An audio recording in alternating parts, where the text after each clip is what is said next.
Hello बच्चों, आज हम आपको पढ़ाने जा रहे हैं हिंदी व्याकरण। हिंदी व्याकरण का पहला चैप्टर है भाषा, लिपि और व्याकरण। तो ये हमारी लाइफ में, क्योंकि हिंदी तो हम बोलते भी हैं, लिखते भी हैं और बहुत सारे काम हिंदी में ही होते हैं। हमारी राष्ट्रभाषा भी हिंदी है, तो ऑफिशियल वर्क भी इसी से होता है, तो इसका नॉलेज होना बहुत ज़रूरी है। हम ये सब नहीं पढ़ेंगे, यहाँ से स्टार्ट करेंगे। भाषा क्या होती है? भाषा का इतना इम्पोर्टेंस क्यों? भाषा वो चीज़ है कि जैसे मुझे कोई भी बात बोलनी है, कोई भी अपनी बात मैं अभी जैसे आपको बता रही हूँ, तो मैं कैसे बता रही हूँ? कुछ वर्ड्स के थ्रू मैं आपको बता रही हूँ। तो जैसे किसी बच्चे को अपनी मम्मी से खाना मांगना है, उसको भूख लगी है, भूख तो उसे लग रही है, अब वो कैसे बोलेगा अपनी माँ को? अगर भाषा नहीं होगी तो बताइए वो कैसे बोलेगा? वो इशारों से बोलेगा। अब उसकी माँ वो इशारे में क्या समझेगी?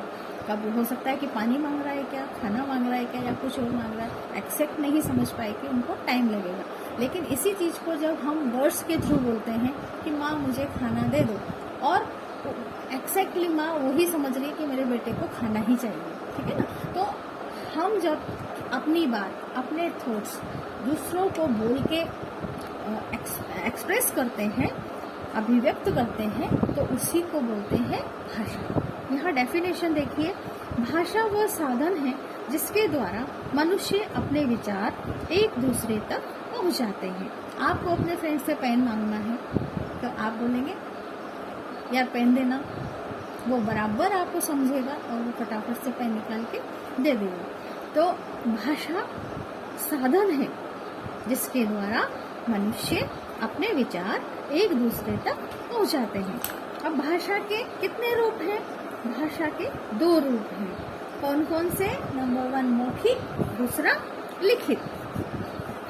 मौखिक बोले तो मुंह से बोलना, मुख मौखिक, और लिखित लिख के व्यक्त करना। तो अपनी भाषा को हम 2 तरह से अभिव्यक्त कर सकते हैं, एक तो बोल के और दूसरा लिख के। मौखिक भाषा के जिस रूप में मनुष्य अपनी बात बोलकर दूसरों तक पहुंचाता है उसे मौखिक भाषा कहते हैं। इसमें दूसरा व्यक्ति सुनकर बात को समझता है ना। अब इसकी एग्जाम्पल्स है, जैसे टेलीफोन पे बात हो रही है, आप अपने फ्रेंड से बात करते हैं तो कैसे करते हैं? बोल के करते हैं ना, और आपका फ्रेंड उस बात को फटाफट समझ जाता है। भाषण देना, आपके स्कूल में एक टीचर आपको पढ़ाती है, कैसे पढ़ाती है? बोल के पढ़ाती है, तो ये सब मौखिक में आता है। कविता सुनाना, व्यक्तियों की आपसी बातचीत, ये सब मौखिक भाषा के उदाहरण हैं। सेकेंड ग्रुप है लिखित भाषा। अब भाषा को हम लिख के भी एक्सप्रेस करते हैं। जरूरी नहीं है कि आपके सामने कोई खड़ा ही हो सकता है वो नहीं है तो आप उसको मैसेज देंगे, तो कैसे लिख के ही आप सेंड करते हैं। तो लिखित भाषा, भाषा जिस रूप में मनुष्य अपनी बात लिखकर दूसरों तक पहुंचाता है उसे लिखित भाषा कहते हैं। इसमें व्यक्ति पढ़कर बात को समझता है ना? वहाँ पे सुन के समझ रहा था बात को, यहाँ पे पढ़कर बात को समझ रहा है। इसमें एग्जाम्पल है पत्र लिखना, गृह कार्य करना, कंप्यूटर पर ईमेल भेजना मीन्स टाइपिंग, समाचार पत्र पढ़ना, न्यूज़पेपर पढ़ते हैं, देखिए उसमें सब टाइप किया हुआ रहता है, तो वो लिखा हुआ ही है ना, उसको हम पढ़ते हैं। और आप अपनी कॉपी में जो पढ़ते हैं, टीचर आपको राइट डाउन करवाती है, फिर आप उसको लर्न करते हैं, दैट इज़ द लिखित भाषा। ये हम जो बुक में पढ़ रहे हैं ये भी लिखित भाषा है। तो भाषा के 2 रूप होते हैं, नंबर 1 मौखिक भाषा, नंबर 2 लिखित भाषा। नेक्स्ट लिपि। संसार में बोली जाने वाली प्रत्येक भाषा को लिखने के लिए कुछ चिन्ह निश्चित किए गए हैं, इन्हें लिपि कहते हैं। लाइन, फिर स्लैंटिंग लाइन, और उसके बाद में फिर हम बच्चों को सिखाते हैं अ से अनार, आ से आम। ये क्यों सिखाते हैं? ये लिपि को समझने के लिए, क्योंकि ये अ से अनार हर बच्चे को जब वो अ देखेगा बना हुआ तो हर बच्चा उसको अ ही पढ़ेगा, ठीक है ना। तो वो चिन्ह है जो हम लेटर्स बनाना सीखते हैं, वो क्या है, सब चिन्ह है। और ऐसे चिन्हों का हम बचपन से जब पढ़ते हैं, लिखते हैं, तो वो लिपि है, एक लिपि होती है हर देश की और हर लैंग्वेज की, उसको हम पढ़ते हैं। और तभी हम जब अभी आ गए तो हम बिल्कुल फ्रिक्वेंटली पढ़ना और लिखना सीख जाते हैं। तो लिपि का इम्पोर्टेंस क्यों है, क्योंकि वो सांकेतिक, वो संकेत हैं जिसका मीनिंग सेम होता है हर जगह। संसार में बोले जाने वाली प्रत्येक भाषा को लिखने के लिए कुछ चिन्ह निश्चित किए गए हैं और इसे ही लिपि कहते हैं।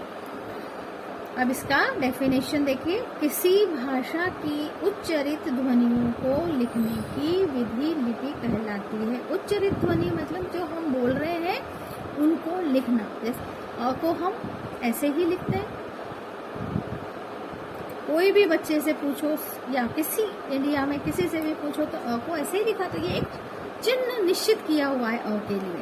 तो उच्चरित ध्वनि, अ ध्वनि हमने मुंह बोलने पर जो निकलती है, तो इन जो संकेत निश्चित किए गए हैं उसे ही लिपि कहते हैं।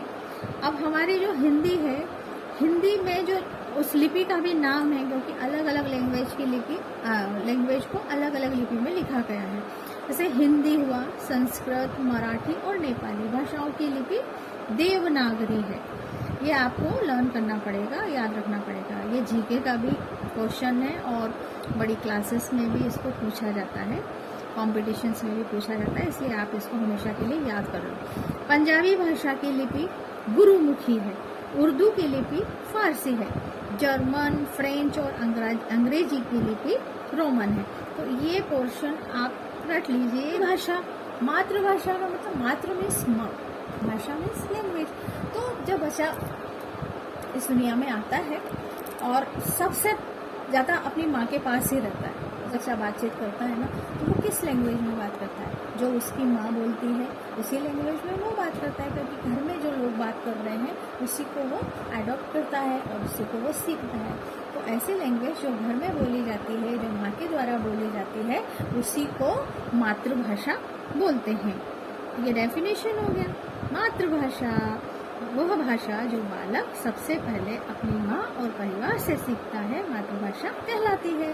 अब जैसे पंजाबी फैमिली में बच्चा है तो वो क्या सीखेगा, वहाँ पंजाबी बोली जाएगी तो उसकी मातृभाषा पंजाबी हो गई। हिंदी भाषी परिवार में कौन सी लैंग्वेज बोलेंगे, हिंदी, तो बच्चे की मातृभाषा क्या हो गई, हिंदी।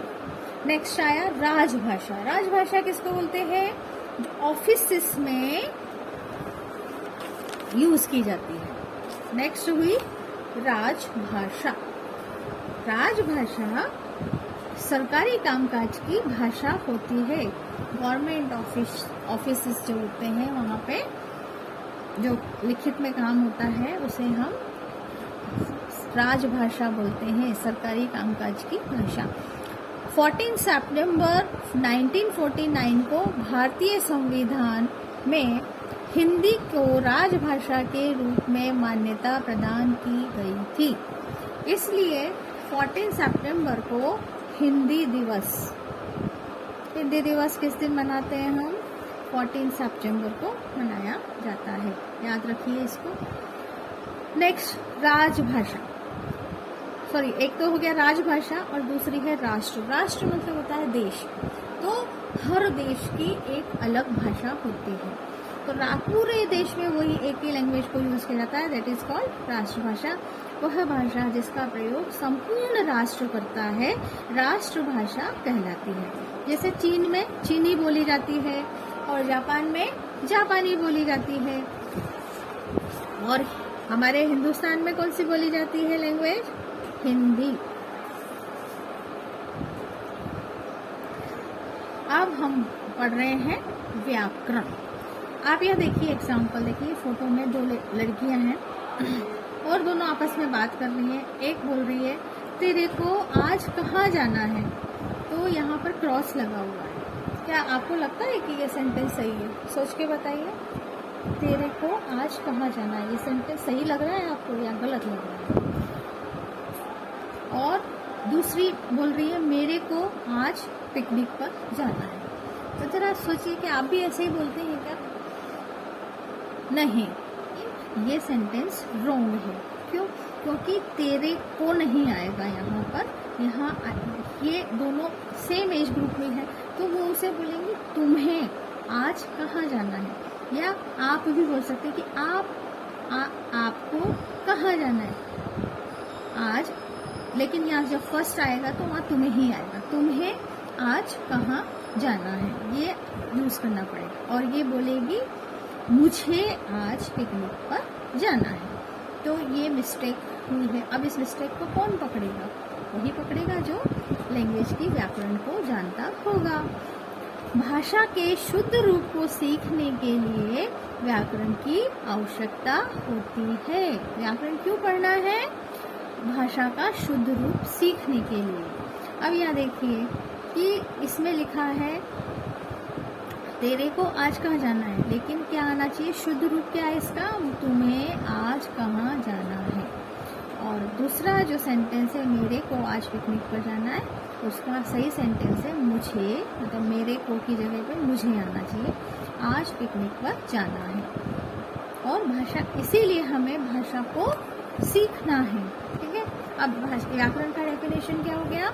व्याकरण वह शास्त्र है जिसके नियमों से हम भाषा को शुद्ध बोलना, पढ़ना, लिखना सीखते हैं। आपने देखा होगा हिंदी में मार्क्स बहुत कट होते हैं। क्यों कट होते हैं? जो सीखा है इस चैप्टर से केवल 5 पॉइंट्स ही सीखे हैं, और ये आपको रट लेने हैं बच्चों। ध्यान से सुनो, एग्जाम में ये इन्हीं पर क्वेश्चन बनेंगे और यही एक एक लाइन के आंसर है जो आपको अच्छे से याद कर लेने हैं। ठीक है। नंबर 1 है भाषा का डेफिनेशन। भाषा वह साधन है जिसके द्वारा मनुष्य अपने विचार एक दूसरे तक पहुंचाते हैं। अगर आपसे पूछा जाता है भाषा किसे कहते हैं, अच्छा ये पूछा जाए कि भाषा के कितने रूप हैं, तो आप लिखेंगे भाषा के मुख्यतः 2 रूप हैं, मौखिक तथा लिखित। तीसरा क्वेश्चन बनता है भाषा ये लिपि किसे कहते हैं, तो आप लिखेंगे भाषा को लिखने की विधि ही लिपि कहलाती है। तीसरा क्वेश्चन बन सकता है कि 14 सितंबर को क्या मनाया जाता है, या हिंदी दिवस कब मनाया जाता है। 2 क्वेश्चन बन सकते हैं। तो आपको ये 2 चीजें इम्पोर्टेंट हैं, एक तो 14 सितंबर और दूसरा हिंदी दिवस। दोनों को उल्टा सीधा करके पूछा जा सकता है। ठीक है। नेक्स्ट है भाषा को, व्याकरण की परिभाषा या व्याकरण किसे कहते हैं, तो भाषा के शुद्ध रूप का ज्ञान कराने वाला शास्त्र व्याकरण कहलाता है। ये बात अब हो गया, ये चैप्टर हमारा फिनिश, और अब हम इसका अभ्यास पे आ जाते हैं। आपको जल्दी जल्दी से मैं ये अभ्यास करवा देती हूँ क्योंकि हमारा सब देखिए अभी मैंने 5 पॉइंट्स पीछे किए थे एक्सप्लेन, बस ये उनके ऊपर बने हुए क्वेश्चंस हैं। भाषा किसे कहते हैं, भाषा में कितने भेद हैं, है ना। भारत में बोली जाने वाली 5 भाषाओं के नाम लिखिए। लिपि किसे कहते हैं, आपकी मातृभाषा और उसकी लिपि क्या है। क्या है आपकी मातृभाषा बताइए? हिंदी। और उसकी लिपि क्या है? देवनागरी। व्याकरण हमें क्या सिखाता है, क्या सिखाता है बताओ? शुद्ध रूप में भाषा का प्रयोग करना सिखाता है। देखिए यहाँ पे को लिखने की विधि लिपि कहलाती है ना। तो ये सारे आंसर्स आपको बहुत इजीली मिल जाएंगे, इनको आप लिख लीजिए, मैंने ऑरली भी अभी आपको बता दिया। ठीक है। अब नेक्स्ट है उचित शब्द चुनकर वाक्य पूरे कीजिए। बहुत इजी है ये सब। भाषा का प्रयोग केवल द्वारा किया जाता है, बताओ किसके द्वारा किया जाता है बताइए? पशु पक्षी करते हैं? नो, मनुष्य ही भाषा का प्रयोग करता है। तो इसका आंसर हो गया मनुष्य। अब कविता लिखना भाषा का कौन सा रूप है बताइए जल्दी से? कविता लिखना, लिखना मीन्स लिखित भाषा, तो यहाँ पर लिखित आ जाएगा, इस पर टिक कर दीजिए आप। फिर है मुख द्वारा उच्चारित भाषा। मुख द्वारा जो मुंह से बोली गई भाषा को कौन सा रूप है बताइए? मौखिक होगा क्या, व्याकरण होगा या उर्दू होगा बताइए? तो ये मौखिक होगा क्योंकि मुख द्वारा उच्चारित हो रहा है। हिंदी भाषा की लिपि क्या है जल्दी से बताओ, आपको याद है फटाफट? तो हिंदी भाषा की लिपि है देवनागरी। और 14 सितंबर को क्या मनाते हैं, कौन सा दिवस मनाते हैं, हिंदी दिवस। तो आप यहाँ पर हिंदी दिवस पे टिक कर दीजिए। लो, हो गया ये अपना काम। अब नेक्स्ट क्वेश्चन, नीचे दी गई भाषाओं के सामने उनकी लिपि का नाम लिखिए। बस लिपि के नाम लिखने।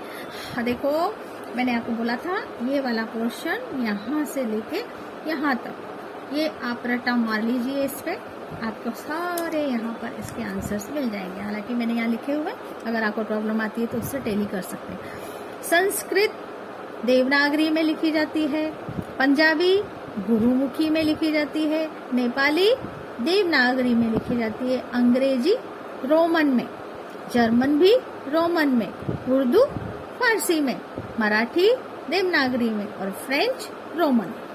क्लियर? नीचे दिए गए कथनों पर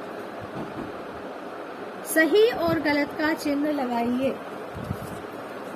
राष्ट्रभाषा का संपूर्ण प्रयोग राष्ट्र करता है, बताइए। राष्ट्रभाषा मीन्स राष्ट्र करता है, टिक लगा दीजिए। बंगाली परिवार में जन्मे बालक की मातृभाषा हिंदी होगी, बताओ, सोच के बताओ। बंगाली परिवार है तो वहाँ पे हिंदी बोलेंगे या बंगाली बोलेंगे? यस, वहाँ पे बंगाली बोलेंगे, इसलिए ये आपका रॉन्ग हो गया। बोलकर भाव प्रकट किए जा सकते हैं, सही है या गलत है? हम अपने भाव बोलकर ही, आज मुझे बहुत गुस्सा हो रहा है, आज मैं बहुत खुश हूँ, तो अपन बताते हैं ना ऐसे, अरे वाह मम्मी आज तो बहुत ही मजा आया है स्कूल में। तो ये क्या है? हमारे भाव है जो हम एक्सप्रेस करते हैं, तो बोलकर भाव प्रकट किए जा सकते हैं। ऐसे ही हिंदी भारत की राजभाषा है कि नहीं? हिंदी, यस, हिंदी राजभाषा है। चौराहे पर खड़ा ट्रैफिक का सिपाही सांकेतिक भाषा का प्रयोग करता है। आपने देखा है ट्रैफिक पुलिस को? पुलिस वाले कैसे करते हैं? बोलते हैं क्या माइक लगा के जोर जोर से, या अपने हाथों से इशारा करते हैं? हाँ, वो अपने हाथों से इशारा करके बताते हैं कि इधर के लोग जाएंगे, इधर के रुक जाएंगे। देखा है ना? और सिटी उनके मुंह पे एक विशिल रहती है, विशिल को बजाते हैं। यस, तो वो सांकेतिक भाषा का प्रयोग करते हैं, इसलिए यहाँ पे हमारा राइट का निशान होगा। निम्नलिखित स्थितियों में भाषा के किस रूप का प्रयोग किया जा रहा है, लिखिए। ये तो आप बहुत जल्दी बता देंगे, बहुत इजी है। नंबर 1, मोबाइल द्वारा बातचीत करना, मुंह से बोला जा रहा है, मौखिक। सौरभ द्वारा पत्र लिखना, लिख रहा है, लिखित। कवि द्वारा बोलकर कविता सुनाना, बोल रहा है, सुना रहा है, मतलब मौखिक। रमेश जी द्वारा समाचार पत्र पढ़ना, क्या कर रहा है वो? पढ़ रहा है, तो ये क्या हो गया? जो पढ़ने को पढ़ना, लेकिन लिखा हुआ पढ़ रहा है वो, तो क्या हो गया? लिखित हुआ। सार्थक द्वारा सूचना लिखना, ये भी लिख रहा है, लिखित हो गया। सृष्टि द्वारा भाषण देना, मौखिक हो गया। ठीक, तो ये हो गया हमारा चैप्टर फिनिश। अच्छा, आपको मेरा पढ़ाना अगर अच्छा लग रहा है तो मेरे चैनल को जरूर सब्सक्राइब करिए और अपने फ्रेंड्स को भी शेयर करिए जरूर।